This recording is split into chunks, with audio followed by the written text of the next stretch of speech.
Hello hi दोस्त नमस्कार welcome to back my YouTube channel बिछंदा भूतिया ब्लॉग रे आपण मान को एक न्यू ब्लॉग सहित स्वागत जनाऊँगी सांग मैंने चलते आज देखा एक नुआ वीडियो। तो आम बर्तमान आसीचु अनुगुल जिलार आमर चंद्रबाहाल ग्राम जहाँकि आम जा मंदरगिरी पहाड़ उपरकू सेठार एक आश्रम अच्छी एवं गुंफा अच्छी। तो सेठार चलतु जा बुलवा एवं मंदरगिरी पहाड़र दृश्य अनुभव करवा केमिति लगुच वीडियोटी आपण मैंने कमेंट माध्यम निहाती जनातु एवं जदि आपण मैंने आम यूट्यूब चैनल को प्रथम थर देखुंती ताहले सब्सक्राइब कर दिंतु एवं पाखर थिबा बेल आइकन को दबाई ऑल नोटिफिकेशन ऑन कर दिंतु। मुझे वीडियो अपलोड करी ताहा आपण मैंने सर्वप्रथम देखिपारे। एसत चलतु आज देखा ये सुंदर वीडियोटी। जय जगन्नाथ सांग मैंने देखो बर्तमान आम आसी मंदरगिरी पाखापाखि पहुँच सारीचु। बर्तमान ये आम बाम पटक जावाक पड़ो। बाम पटू गलापर आम एक पहाड़ चढ़िया पड़ो जहाँकि पहाड़ रास्ता बहुत खराब अच्छी। तो बहुत सावधानता सहित बाइक चलई जावाक पड़ो। तो देखो बर्तमान आम यठार पुणी डाण पटक जावाक पड़ो। डाण पटक गले आम मंदरगिरी पर्वत उपरकू जा। चलतु आमर अनुगुल जिलार चंद्रबाहाल ग्राम मंदरगिरी पर्वत उपरकू। तो देखो बर्तमान आम पहाड़ चढ़ुचु। तो रास्ता प्राय भाया गुड़ी पत्थर। तो आपको आसवे तो सावधानता सहित बाइक चलई जावाक पड़ो।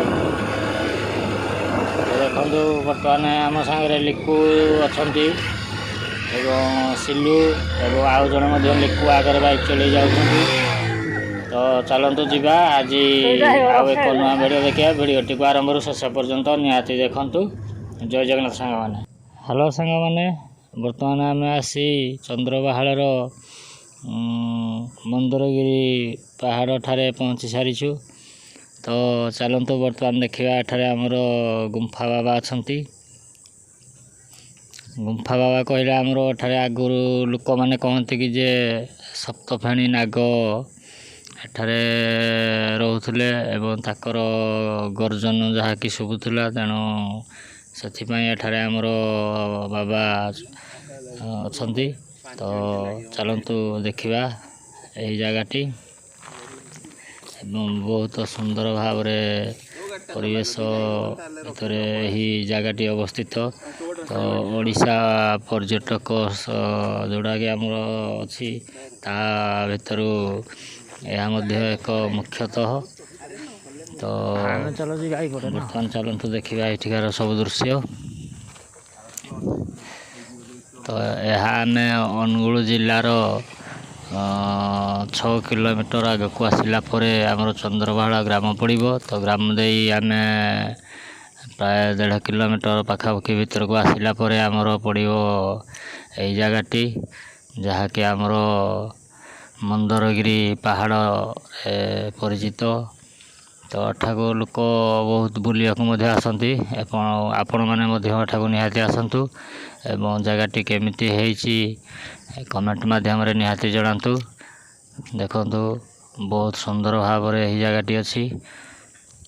तो यापर आम आपन को देखु पार्ट 2 रे आमर मंदरगिरी पूरा पहाड़ ऊपर को जाई आमर आश्रम एवं मंदिर दृश्य।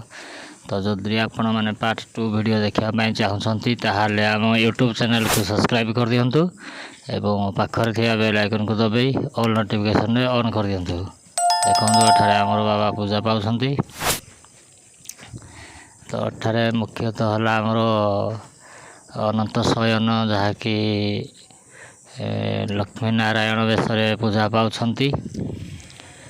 एवं देखो यही गुंफार मुख्य द्वार रे आमर सप्तफेणी नागंकर चित्र कर जेहेतु एठारे आगरू सप्तफेणी नागकर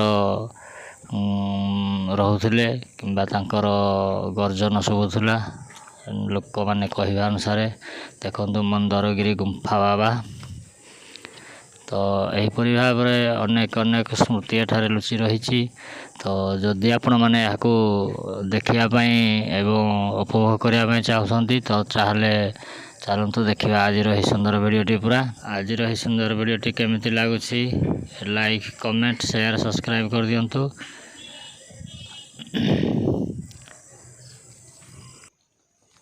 तो जय जगन्नाथ सांग मैंने नमस्ते भलर था समस्ते पुणी देखा एक न्यू ब्लॉग सहित जय जगन्नाथ।